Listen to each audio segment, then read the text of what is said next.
What do you do when the person you lived with for 5 years sends one text saying she is done after cheating with a coworker, and then turns you into the villain in front of everyone? How far can she go with lies, group chats, and public humiliation before the law quietly answers back in your favor? What happens when the boring boyfriend she mocked is the only one who kept receipts? Before we dive deeper into this story, I have one small request. Please subscribe, drop a like, comment, and hit that hype button to boost this channel so more people can discover these incredible stories. My name is Nikolai Marek, and the night my 5-year relationship ended started in the most boring way I could imagine, with soup boiling on the stove and my work bag still by the door. I remember leaning over the pot, tasting a spoonful, thinking about some broken printer tickets at the office, and hearing only the soft hum of the fridge behind me. My phone buzzed on the counter, just one short vibration, the kind that usually meant some promotion or a silly group message, so I did not even rush to check it at first. When I finally wiped my hand on a towel and reached for the screen, I saw Lena's name and only one line under it. Nothing else, just a simple sentence that said she was done with me, like she was canceling a delivery instead of ending 5 years of shared mornings and rent. For a few seconds, my brain refused to believe those words were real, and I just stared at the glowing text, feeling the steam from the soup on my face and not really smelling anything. I did what my work habit taught me to do, even in shock, and took a screenshot before my mind could decide it was some kind of joke or that I had read it wrong. Only after saving the image did I feel my chest tighten, like someone had pulled a strap across it, and I noticed my hand was shaking while I held the phone. I typed a simple question, asking if this was serious, then deleted it before sending, because it sounded too weak, and I did not want to beg in writing. Instead, I sent a different short message, asking when she planned to come home so we could talk face to face, and I watched the tiny status show that she had read it and chose not to answer. Time moved in a strange way in that kitchen, slow and heavy, and the soup started to boil over, making a soft hiss and leaving a thin line on the stovetop while I stood there, staring at a screen that stayed empty. When I finally turned off the stove and cleaned the mess, I heard the lock of our front door click, and for a moment I felt relief, thinking maybe it was some argument that could still be fixed. Lena walked in with her work bag and a different perfume than usual, one that smelled sharper, and she did not even look at the pot on the stove or ask how my day had been. She moved past me as if I was part of the furniture, went straight to the bedroom, and I followed on slow feet, feeling like someone walking through a house after a fire, afraid to see the damage. In the bedroom, she already had the small suitcase open on the bed, taking clothes from drawers in quick, practiced movements, like she had done this in her head many times before this night. When I asked what was happening, she said in a flat voice that she had already told me in the message that she was done, and that she did not want another big emotional talk where I tried to change her mind. She said she needed space, that she wanted freedom, that I was too controlling, too predictable, and too small for the life she imagined for herself. And each phrase felt like a quiet slap, not loud, but precise. I wanted to argue, to remind her of our plans for a bigger apartment and maybe a small studio for her art. But I knew anything I said now would be used later in her version of the story. So I asked calmly if there was someone else, and she rolled her eyes and said I always wanted to blame others instead of seeing my own faults, which was not an answer, but told me enough.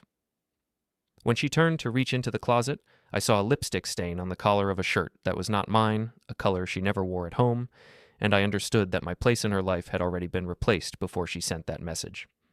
I did not say anything about the stain because I knew that if I mentioned it, she would call me paranoid again, or say it was from some party joke, and I did not want more lies tonight.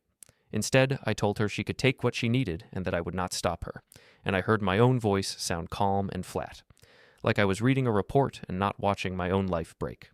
She said I should not text her later, that she needed a clean break, and that she would explain everything to her mother and our friends in her own way, which made me wonder what version they were going to hear. After she dragged the suitcase to the hallway and left, the apartment felt twice as large and at the same time much smaller, like the walls had moved closer, but the center was just empty. I sat at the edge of the bed for a long minute, then forced myself up and walked to the small desk where we kept our bills and old letters. Because I needed something to do that was not just staring at the door, there was a binder on the shelf labeled Household, full of rent receipts and utility slips, and I realized it was thicker than just simple bills now, because I had slipped extra sheets inside it in the last few months whenever something felt off. Without really thinking, I took the binder down, carried it to the desk, and put it in the top drawer, then turned the key until I heard a soft click, a small sound that somehow made me breathe a little easier. The habit from my job took over again, and I opened my laptop, creating a simple spreadsheet with only dates and short notes. Nothing dramatic, just clean facts like the time she started coming home later and the night she said she needed more girls' evenings. I saved it in a folder and called the folder Archive A, then made another one called Archive B because I knew from work that it was never wise to keep only a single copy of important things, even if I did not yet know exactly why these notes would be important. When I finished, I sat back and realized I did not want to sleep in that room tonight, not in the bed that still held the shape of two people when only one was left. I grabbed my jacket and walked out into the cool evening toward the small park down the street where my mother liked to sit sometimes, even if I had not told her anything yet. On the bench under a dim street lamp, I finally called Irina and told her only that Lena had left and that I might come by later, trying to keep my voice steady so she would not hear the crack underneath. My mother's voice was gentle and worried as she said she would put on the kettle and that I could come whenever I felt ready to talk, and I knew she would keep the questions soft, at least at first. I did not tell her about the shirt stain or the message, not yet, because saying those details out loud would make everything feel too real, and I needed a little more time to adjust. When I returned to the apartment, the rooms were quiet and clean, the way I used to like them, but now they looked like a stage after the actors had left. I closed the door behind me, leaned my back against it, and looked around at the kitchen, the hallway, and the small picture frames we had chosen together, wondering how long it would take before people started hearing her version of this night. As I stood there in the fading light, my phone, which I had left on the table, lit up silently with a muted call marked only as private, the screen glowing in the dim room just as someone knocked softly on my apartment door. The next morning, I went to work feeling like my body was moving on its own while my mind stayed somewhere back in that kitchen, staring at the text that ended my life as I knew it. The open-plan office looked the same as always, the same rows of desks, the same buzzing fluorescent lights, but I could feel eyes on me in a way I had not felt before. I logged into my computer, opened the ticket system, and tried to focus on a list of broken mice and frozen screens, but a coworker from accounting walked past my desk, glanced at me, then quickly turned her phone over on her palm like she had been caught watching something. A few minutes later, another colleague from sales came by, and this time I clearly saw the glow of a video paused on her screen, with a familiar rooftop in the background and a familiar profile turning away from the camera. My stomach clenched as I recognized Lena's haircut and the shape of her shoulders in the frozen frame, even though the image was a little blurry. I heard my coworker say softly to the person next to her that it was that speech from last night, and that the ex actually looked so lost, and I knew without anyone telling me that a piece of my private humiliation had already become content for other people's boredom. When I finally found the clip on social media during my break, through a tag on a story, I saw Lena at a rooftop bar, making a small, brave face at the camera and saying she was done settling for people who tried to control her, that she was choosing herself, and that sometimes you had to cut off dead weight to grow. In the background, you could see me near the balcony rail, holding a glass of water and looking away, not understanding that she was using that night to write a public ending to our story long before she texted me. The caption on the post said something like, "Finally free," and someone had added laughing emojis in the comments, asking who the toxic ex was, which made me feel like a character in a joke I had never agreed to. I did not like the feeling of being frozen in someone else's version of events, so I did the only thing that still made me feel a little in control, and took screenshots of the entire story, the comments, the date, and the usernames, saving each image into a new folder I quietly named Archive B on my desktop. As I moved the files over, a small CloudSync window popped up in the corner of the screen saying, "File uploaded successfully," and for a strange moment, the simple message felt more solid than any word Lena had spoken in the last few weeks. I dragged the cloud window to the side and stuck a small sticky note on the edge of my monitor that simply said, "Bring forms," pressing it down with my thumb until the paper stuck firmly, then minimized the folder when someone walked past. Around midday, I went to the break room to make tea, and two coworkers were sitting there with their phones out, looking at pictures again. One of them asked in a careful voice if I was okay, which told me she had already seen more than she wanted to admit, and I answered in a neutral way that things at home had changed, but I was fine and did not want to talk about it yet. It was only after lunch that the day got worse. On my way home, I stopped at the supermarket to pick up some cheap groceries because I did not want to cook anything complicated for just myself. The store was not very full, and I was standing in the checkout line with a basket of basics when I heard a laugh that I knew too well from the next line over. When I turned my head, I saw Lena and a man I had only seen in pictures before, the coworker she had mentioned a few times, the one from sales, the one she always said was annoying but funny. He was pushing a cart with snacks and a couple of wine bottles, and she was leaning on his arm like she had leaned on mine for years. She saw me almost immediately, but instead of looking surprised or guilty, she smiled in a way that felt like a performance, then turned to the man and said loudly that her ex still shopped at the same small supermarket, because he could not let go of his routines.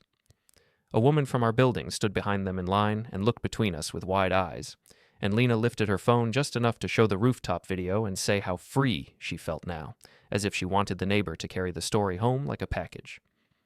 I stood there with my basket, hearing every word, but I did not step closer and did not raise my voice, because I knew how that would look and how it would be described later. Instead, I paid for my things quietly, nodded once when our eyes met, and walked out toward the parking area, my heart hitting my ribs, but my face staying calm. In the parking lot, I saw them again, laughing as they loaded their bags into his car, and I noticed the car's license plate, the company sticker on the window, and the time on my phone without even meaning to store those details. The image burned itself into my mind like a photo, but I kept walking, turning my attention to the simple sound of my own steps on the concrete. Later that evening, when I told my brother Yuri about the supermarket scene over the phone, his voice went hot and sharp, and he said he wanted to go find that man and make him sorry. I told him no in a firm tone, explaining that the last thing I needed was a fight or police or more gossip, and that I would handle things in my own way. My mother, when she heard a softer version of the story, said she was proud I had not shouted or thrown anything, that staying calm was harder than losing control, even if other people laughed. Not everyone felt that way. A shared friend, Anya, sent me a short message from the gym saying that Lena was finally happy, that I should not bother her, and that people were tired of drama, which told me Lena had been busy laying out her side of the story to the people we knew. I answered only with a polite line that I wished her well and did not want to argue, then put the phone down and opened my laptop again, because there was still one thing I could do without saying a word to anyone. I opened Archive B and carefully added new screenshots from the rooftop video, the captions, the comments, and even a still frame from the supermarket scene that someone had tagged location on, saving each file with the date in the name. While the files copied, the Cloud Sync window appeared again, quietly confirming that another set of pieces now lived somewhere outside my fragile hard drive. I closed the window and glanced at my sticky note that said "Bring forms," feeling a small, strange sense of direction, like the first faint arrow on a very long map. I was still lost in these thoughts when a new email notification blinked in the corner of the screen, this time not from my own office, but from the HR address at Lena's company, with a short line that asked if I could come by their lobby tomorrow afternoon for a quick word about recent events. The next day, I stood in the lobby of Lena's office building, holding my visitor badge and feeling the chilly air from the glass doors on my back, while I waited for the person from HR who had sent the email. The reception desk was polished and bright, and employees walked past with coffee cups and easy smiles, most of them not knowing that one of their colleagues had turned our breakup into a kind of public show. When the HR manager, a man named Sergey, finally appeared, he greeted me in a careful and professional tone, then asked if we could talk near the seating area by the windows. He explained that some staff had mentioned tension between me and Lena after the rooftop event, and that they wanted to make sure there would be no disruptions in or around the building. I listened and kept my hands folded, telling him in a steady voice that I had no intention of causing trouble, raising my voice, or waiting outside for her, and that the only reason I was there today was because he had asked me to come. He seemed a little surprised by my calmness, almost as if he had expected a different kind of man after the stories he had heard, and he nodded slowly, saying he appreciated my cooperation and just wanted everyone to feel safe. The word safe hung in the air for a moment, and I understood that Lena had used it more than once when she talked about me, in a way that suggested danger without ever giving a clear example, and I felt something inside me harden slightly.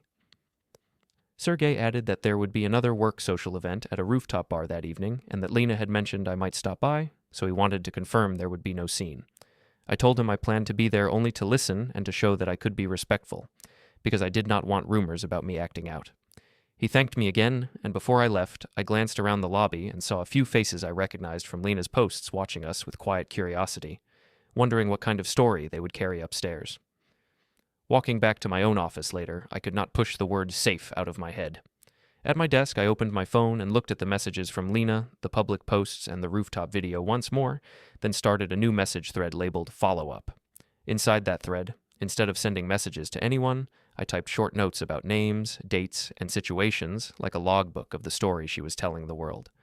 I wrote that Lena had framed herself as the brave one cutting off a toxic man, that coworkers were repeating it, that HR was already treating it as a possible risk, and that I had answered with calm sentences only. When a coworker from my side of the building stopped by my desk and asked in a low voice if everything was okay, I closed the thread and simply told him that my personal life was messy. but I was not dangerous and did not want any drama at work. Part of me hated having to say those words, because it meant the rumor had already turned me into someone who had to defend his basic character. Still, I knew every calm answer was a small stone placed in a different wall than the one Lena was busy building. That evening, when I arrived at the rooftop bar, the sun was sinking and painting the nearby buildings in soft orange light, making the metal railings glow. Music played just loud enough to fill the air with a constant rhythm, and the smell of mixed drinks and perfume drifted around me as I stepped onto the open terrace. Lena was easy to find, standing near the center of the crowd with Max close beside her, one of his arms comfortably along the back of her chair.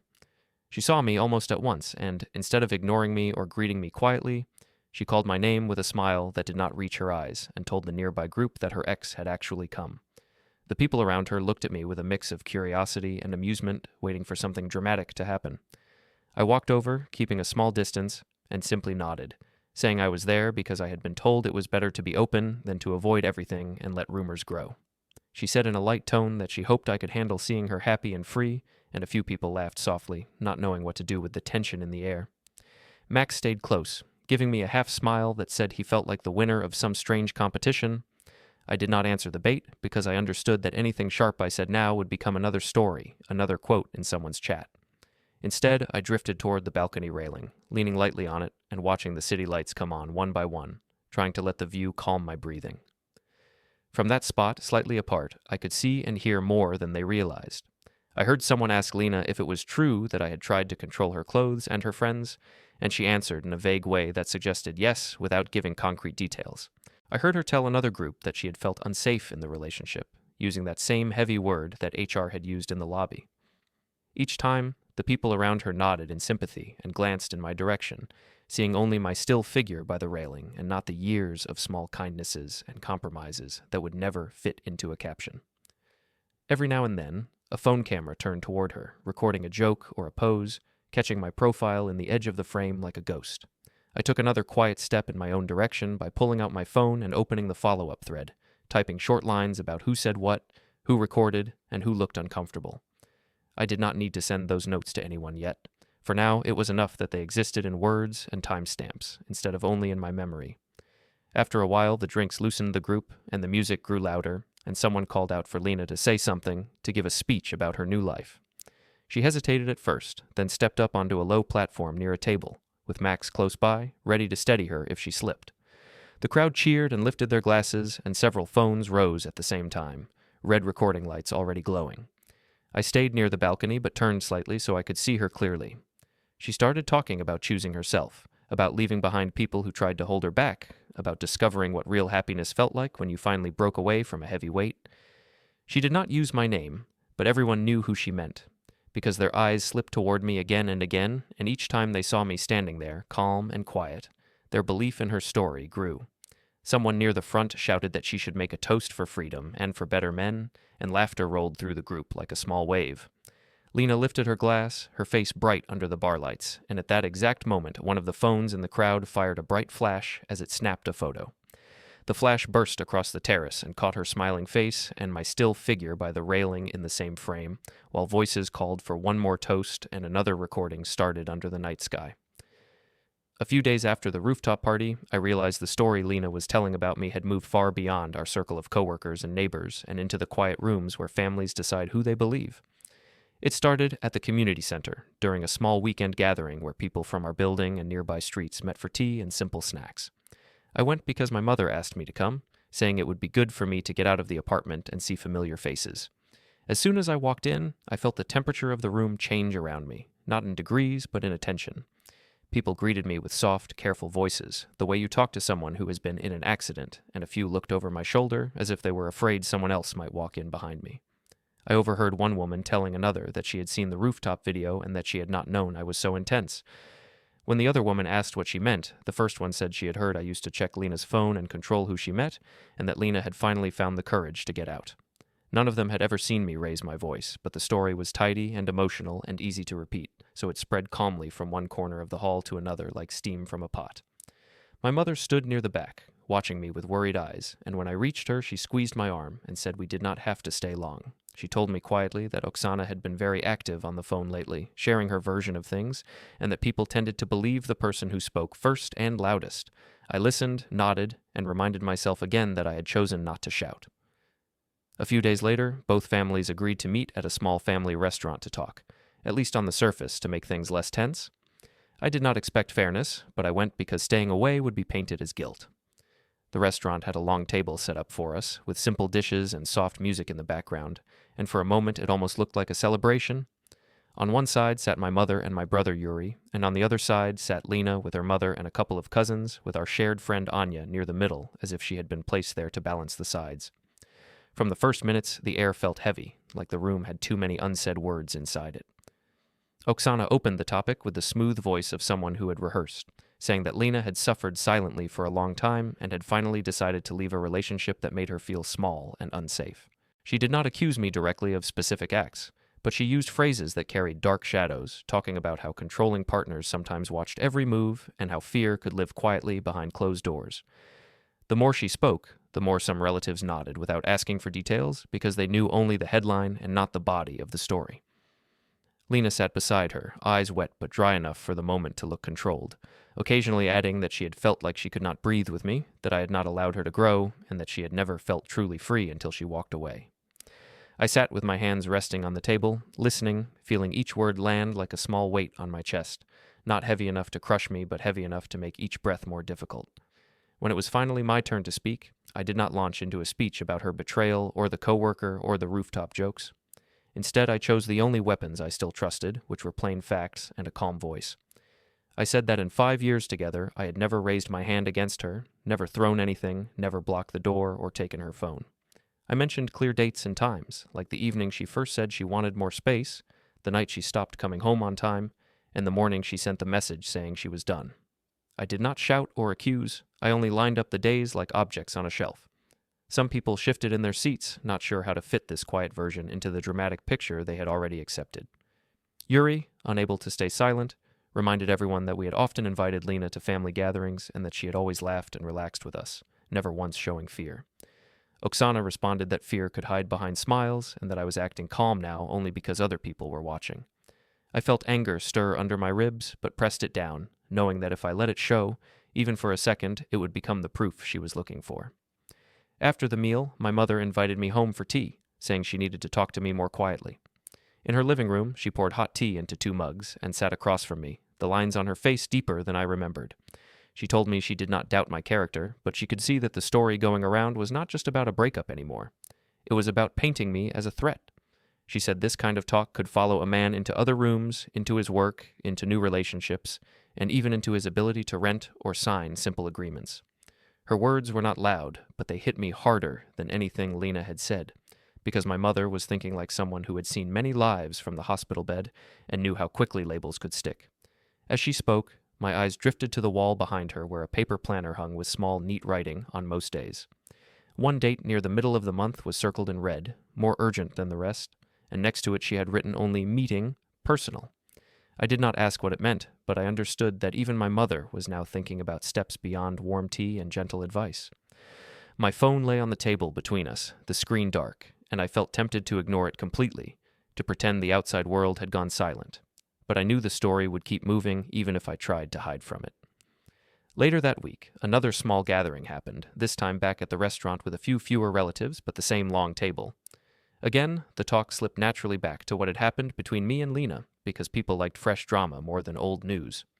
Anya sat near Lena this time, looking more uncomfortable than before, and I could tell she had started to see details that did not match the public story.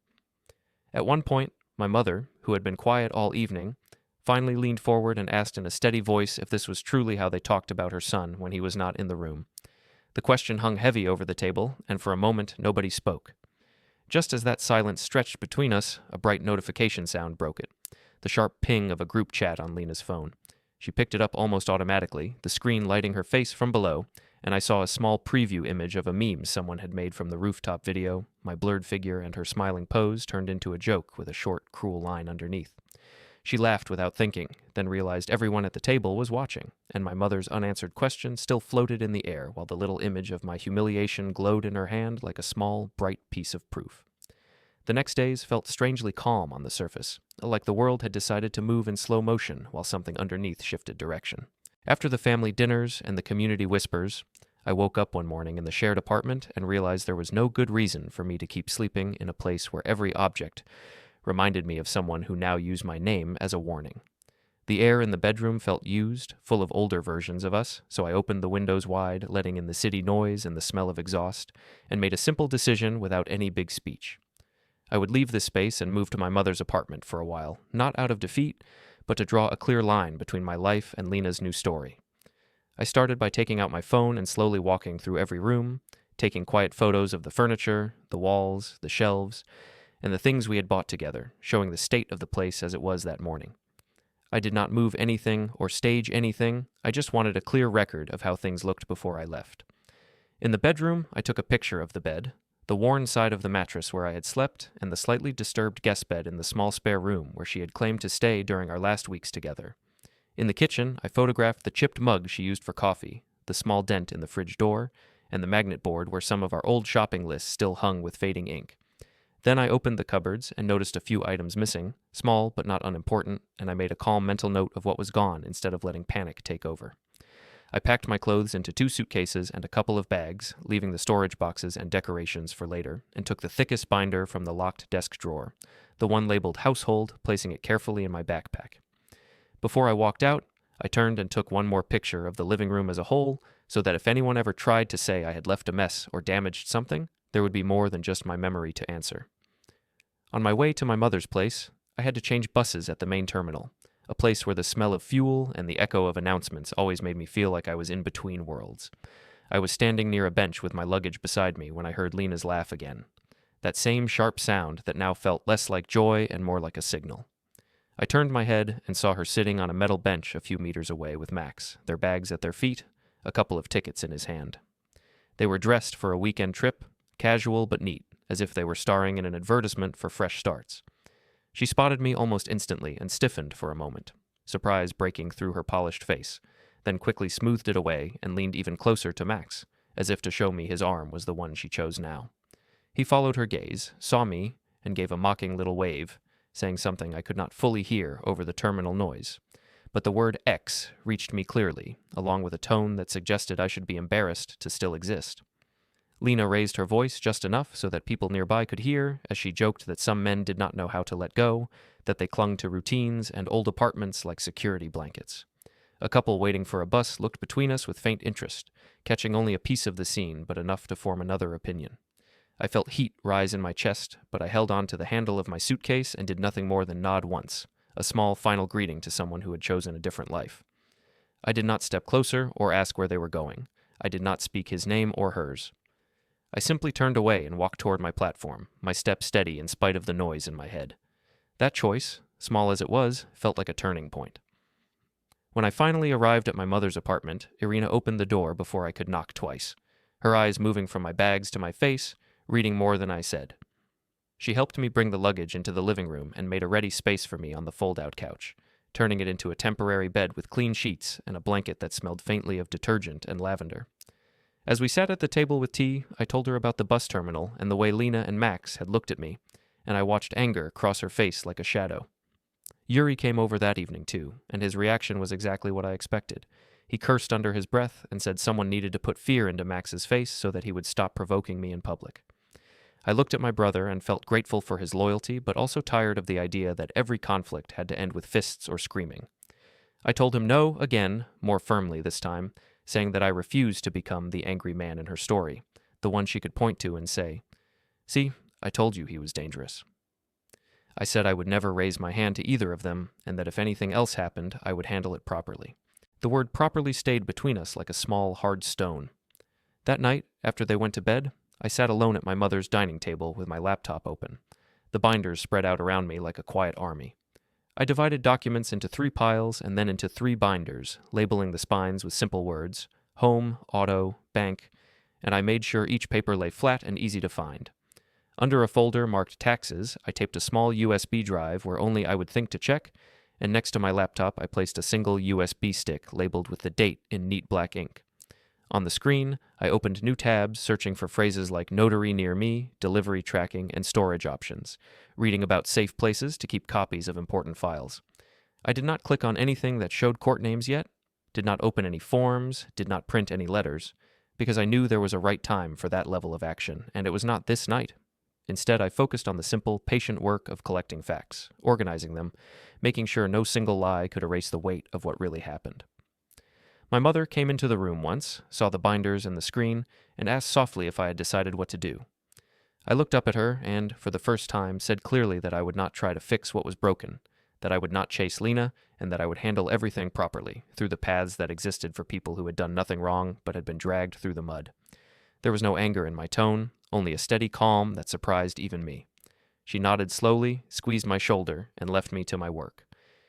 Later, when the night had settled around the building and the only sounds were the hum of the fridge and the faint noise of a television in another apartment, I gathered all the digital files I had in one place. I copied the screenshots of texts, posts, videos, and apartment photos into two main folders on my laptop, Archive A and Archive B, then connected the dated USB stick and duplicated everything there too. Once the transfer finished, a small notification window appeared on the corner of the screen. The same Cloud Sync box I had seen before, with the message "File" uploaded successfully glowing quietly against the dark background. At the same moment, my phone buzzed on the table with a preview from a contact saved only as a single emoji, and the short line on the screen read, "All set." I stared at the two messages, then typed a calm reply that simply said, "Yes, I'm ready now," before closing the laptop lid with a soft click that echoed through the quiet room. On the morning everything changed, I stood across the street from Lena's office tower, holding a takeaway coffee and pretending to check emails while people streamed through the glass doors. I was not hiding. Days earlier, I had stood in the courthouse lobby with my binders, listening to calm voices explain what a defamation complaint and a formal takedown demand could do. Now that work had moved forward without shouting, and all I had to do was watch one moment unfold. Inside the lobby, I saw Sergei near reception, talking in a low tone and glancing toward the entrance. A man in a plain jacket stood by the desk with a slim folder in his hand, looking like any other visitor, except his attention stayed fixed on the rotating doors. When Lena finally walked in, a little late, she was laughing at something on her phone, Max beside her with his ID badge on his belt. The man in the jacket stepped forward, asked her full name in a clear voice, and when she confirmed it, he handed her the folder and announced that she had been served with a civil complaint about her public accusations and a demand to remove and correct them. For a heartbeat, the lobby went still. Then Lena's face drained of color as she opened the first page and saw dates, screenshots, and her own captions printed in black and white. Max tried to joke that it was a mistake, but Sergei's expression changed when he realized what the documents were, and he said the company would have to review everything carefully. I stepped just inside the glass, close enough to hear but not close enough to crowd anyone, and when the process server nodded toward me to confirm the task was done, I gave one small nod back. Behind Lena, the elevator bell chimed and the doors slid open, but nobody moved. Every eye was on the papers in her shaking hands as my phone buzzed with a new message from the emoji contact that simply read "Service confirmed."